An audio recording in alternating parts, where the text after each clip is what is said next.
اور ایک بات اگر نہ کروں تو موضوع مکمل نہیں ہوتا۔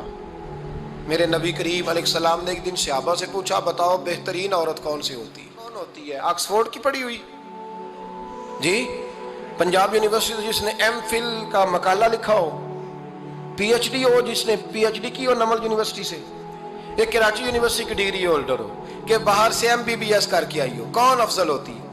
کہ یا جو اچھی گفتگو کرے، نماز پڑھے، عبادت کرے وہ افضل؟ کوئی تو ایسی وجہ ہوگی نا۔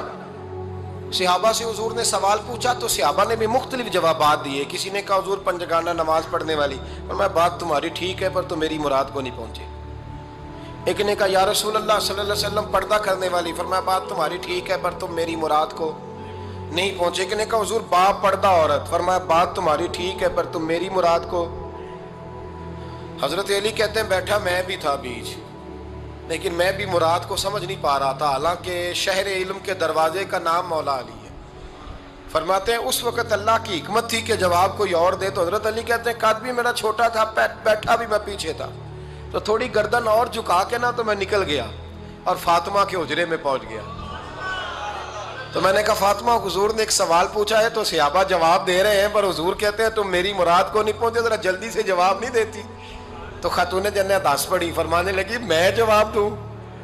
آپ کو بھی کہا ہاں دیں جواب کا کیا؟ فرمانے لگے بتاؤ سب سے بہترین عورت دنیا کی کون سی، سب سے بہترین؟ تو جناب فاطمہ کہنے لگی سادہ سا جواب تھا، آپ لوگوں کو آیا کیوں نہیں؟ کہا چلو بتاؤ۔ تو جناب فاطمہ فرمانے لگی دنیا کی سب سے بہترین بی بی وہ ہے جس کو نہ کبھی غیر محرم نے دیکھا ہو، اور اگلے لفظوں پہ غور کرنا، نہ کبھی غیر محرم نے اسے دیکھا ہو اور نہ اس بی بی نے کبھی کو غیر محرم دیکھا ہو۔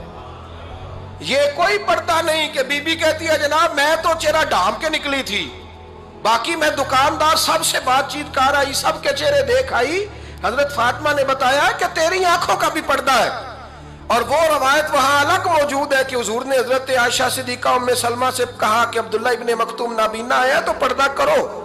تو یہ نابینا اس سے پہلے سیرت نگاروں نے لکھا ہے کہ ایک دن یہ اس سے پہلے حضرت فاطمہ کے گھر چلے گئے حضور کے ساتھ، تو نبی کریم علیہ السلام نے جب ان کو لے کے حضور داخل ہوئے تو جناب فاطمہ نے آنکھیں جھکا لی، پردہ کر لیا۔ تو حضور نے فرمایا بیٹی وہ تو نابینا ہے، تو عرض کرنے لگی حضور مجھے تو نظر آ رہا ہے نا۔ یعنی حضور نے جو ازواج کو کہا وہ بات کی، جناب فاطمہ کا جو انداز ہے وہ نرالا ہے۔ تو حضرت علی کہتے ہیں جناب فاطمہ نے جواب دیا کہ بہترین عورت وہ جس نے نہ کبھی غیر محرم دیکھا ہو اور نہ غیر محرم نے کبھی، وہ بی بی نے بھی کبھی غیر محرم بندہ نہ دیکھا ہو، دیکھا ہی نہ ہو اس نے۔ یہ پوائنٹ ذرا مشکل ہے، سمجھنے والا ہے۔ تو حضرت علی کہتے ہیں میں وہاں سے گردن جھکائی اور بیچ آ کے بیٹھ گیا، بات ابھی جاری تھی۔ حضور نے فرمایا آتا ہے کسی کو جواب؟ تو کہتے ہیں میں نے ہاتھ کھڑا کیا، میں نے کو حضور آتا ہے، تو حضور مسکرا پڑے، فرمایا چل بتا۔ میں نے عرض کی حضور بہترین عورت وہ ہے کہ نہ کبھی اسے غیر محرم نے دیکھا ہو نہ اس نے کبھی غیر محرم دیکھا ہو۔ تو حضرت علی کہتے ہیں شاباش مجھے ملنی چاہیے تھی نا۔ حضور مسکرا پڑے، کہنے لگے میں نے تو پہلے ہی کہا ہے فاطمہ تو بدعت منی، فاطمہ میرے جگر کا ٹکڑا ہے، میں نے تو بڑا پہلے کہہ دیا ہے۔ تو کہتے ہیں صحابہ میری طرف دیکھنے لگے کہ یہ تو تعریف فاطمہ کی ہونے لگ گئی ہے۔ تو میں نے کہا کیا کریں؟ اس محبوب کو بتایا ہے جس کے لیے اللہ نے کوئی پردہ رکھا ہی نہیں، سارے پردے کھول دیے۔ حضرت فاطمہ کے وصال کا وقت آیا، انتقال کا، تو حضرت اسماء بنت امیس کو بلایا اور بلا کے فرمانے لگی تو مجھے غسل دینا اور سوائے میرے شوہر مولا علی کے کسی اور سے مدد بھی نہ لینا۔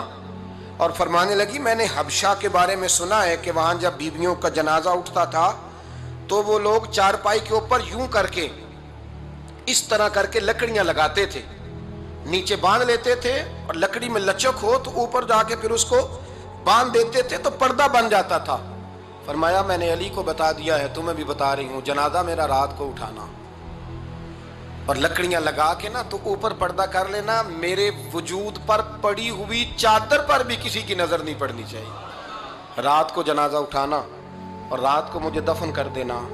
مدینہ منورہ میں حضور کے وصال ظاہری کے 6 ماہ بعد جناب فاطمہ الزہرا کا جنازہ اٹھا، تو مسجد نبوی شریف سے ایک شخص اپنی داڑھی آنسوؤں سے بھگوتا ہوا نکلا، تو حضرت ابوبکر صدیق نے کھڑا کر کے پوچھا